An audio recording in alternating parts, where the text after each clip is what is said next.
Good morning. Good morning, everyone. Warm welcome to all our viewers. This morning's learning is dedicated in memory of all those who have Yortzeit today, or we're saying Kaddish for them during the course of the year. Parshas Noach. So I have a question. Thank you for your understanding. I know it was 10 minutes later than usual. On Thursday, usually we start at 10 to 9, but today it worked out. It had to be 9 o'clock. Parshas Noach. Noach is perhaps one of the most enigmatic characters in the early part of the Torah. On the one hand, he's called a righteous person, the only one to receive that accolade. On the other hand, we're told that had he been in Abraham's generation and Abraham compared to Abraham, he wouldn't have measured up.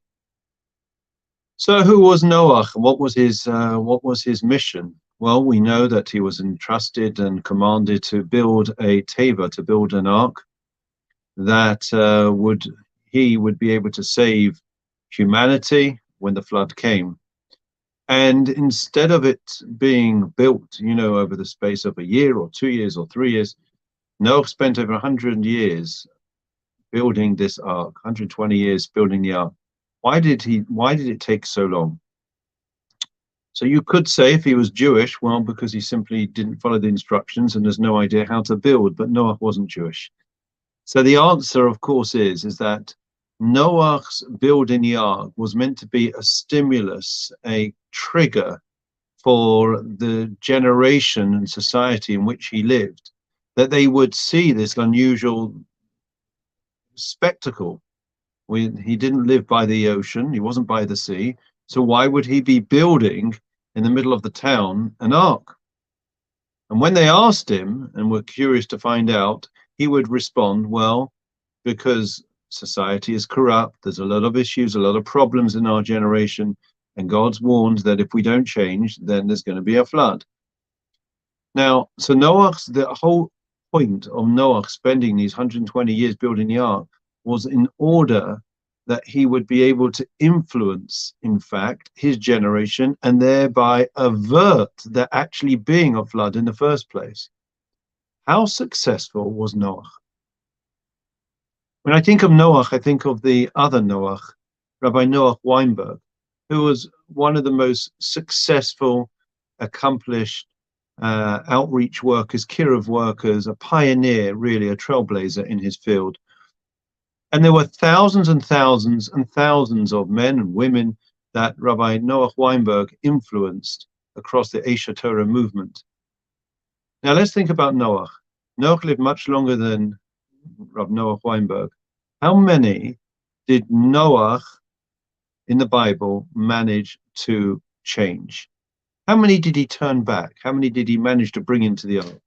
The answer is 0. Noach was not able to influence and to change the mindset, the attitude, the approach of a single person. He was, in a kiruv world, an absolute failure. Why? He said it. He told them the way it was.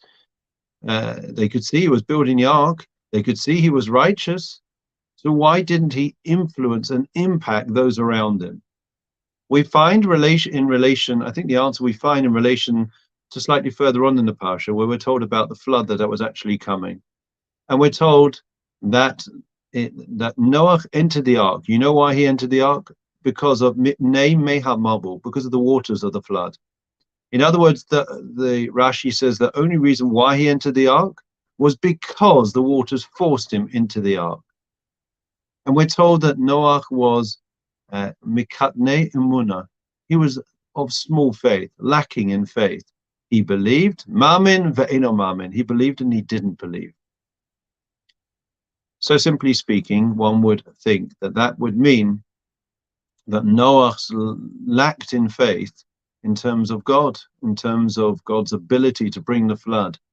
But somebody who spent 120 years making an ark, making a ship to be able to save himself and his family, difficult to say that he lacked in munah. Is that really it? He lacked faith. So I heard a beautiful idea that the fact is that Noach believed wholeheartedly in God. He was a tzaddik, he was a righteous person. but he lacked faith and belief in himself. He didn't believe that he could possibly influence, change, inspire those around him. And therefore, since he didn't believe in himself, that rubbed off when he spoke to others. If you say something half-hearted, if you're just going through the motions, if you don't really believe in what you're doing or what you're saying, then others won't believe in you. You're not going to influence them. You're not going to change the hearts and minds of those around us. If we don't really, truly believe it, if we're not 100% in, then that's picked up. Others detect that lack of sincerity, that lack of belief, that lack of conviction, and therefore it doesn't have the same impact and influence on those around us. It's a profound lesson for us all. But so often we do things and afterwards we wonder why it is that it doesn't resonate, it doesn't impact those around us or even ourselves the way it should. And very often it's because we're not in. We're doing things in a half-hearted fashion. If you do something, you've got to be, as we say in the Shema, you've got to give it with your whole heart. You've got to use all your resources and all your might and strength. You've got to put in it.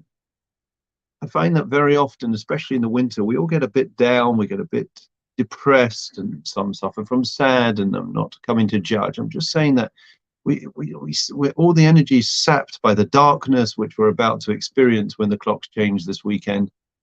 And you see people just trudging around the streets saying, and you ask them how they are, and they said, well, you know, can't complain, or it could be better. No question, everyone has their own peckle and everyone has challenges that they are facing and trying to address.